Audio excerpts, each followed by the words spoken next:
Sex claims, secret meetings and civil war. NICOLA Sturgeon's SNP is tearing itself apart. NICOLA Sturgeon went face-to-face with the rebels in her party at a tense meeting of the SNP's governing body in Glasgow yesterday. Civil war has broken out over the bungled probe into sexual harassment complaints against Alex Salmond, which led to his resignation from the party and are still the subject of a police investigation. Ms Sturgeon is under mounting pressure to refer herself to the parliamentary watchdog over a series of undisclosed meetings and phone calls with her predecessor. Among those present at the SNP's National Executive Committee (NEC) meeting were Joanna Cherry MP, a prominent supporter of Mr Salmond. She stirred controversy by endorsing a tweet last week that read, "Personally, I would love to see Alex Salmond back at the helm of the SNP and finally deliver us our independence." Another rebel, the Western Isles MP Angus MacNeil, wrote on Twitter yesterday, "Alex Salmond should be allowed back in the SNP, when and if he chooses, given the fiasco that would only be right and just." Former Justice Secretary Kenny McCaskill has also attacked the witch hunt, while former SNP Deputy Leader Jim Sillars yesterday said the party risked losing its grip on power. Mr Salmond and Ms Sturgeon have not spoken since last July, and Mr Sillars said, "There are two cults of personality which have been allowed to develop. The two cults were bound to have a clash." The SNP refused to comment about what was discussed by the NEC, although it would be highly unusual if the current crisis were not at the top of the agenda.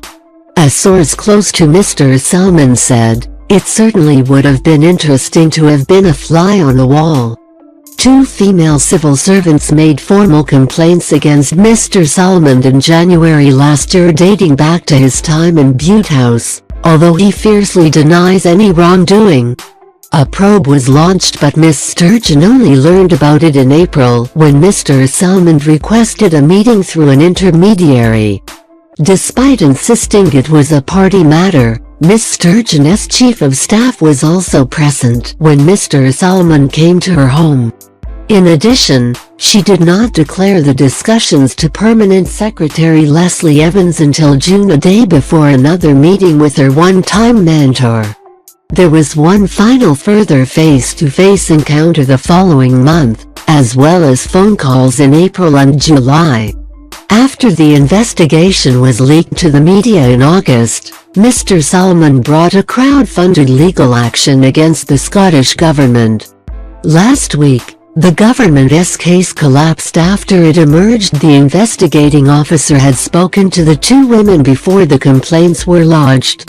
Mr Salmond is now calling for Ms Evans to resign, while Ms Sturgeon has given Scotland's top civil servant her full backing. Opposition parties are planning a vote to put pressure on the First Minister to refer herself over a possible breach of the ministerial code.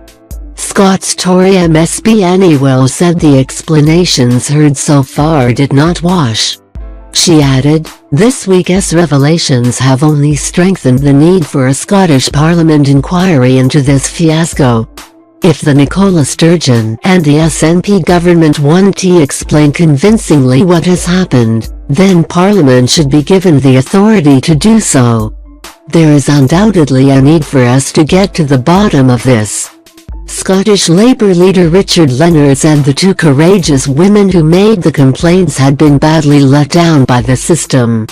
He added, "No one really believes the First Minister's repeated claims that these were not government meetings, and we don't accept her attempts to face both ways."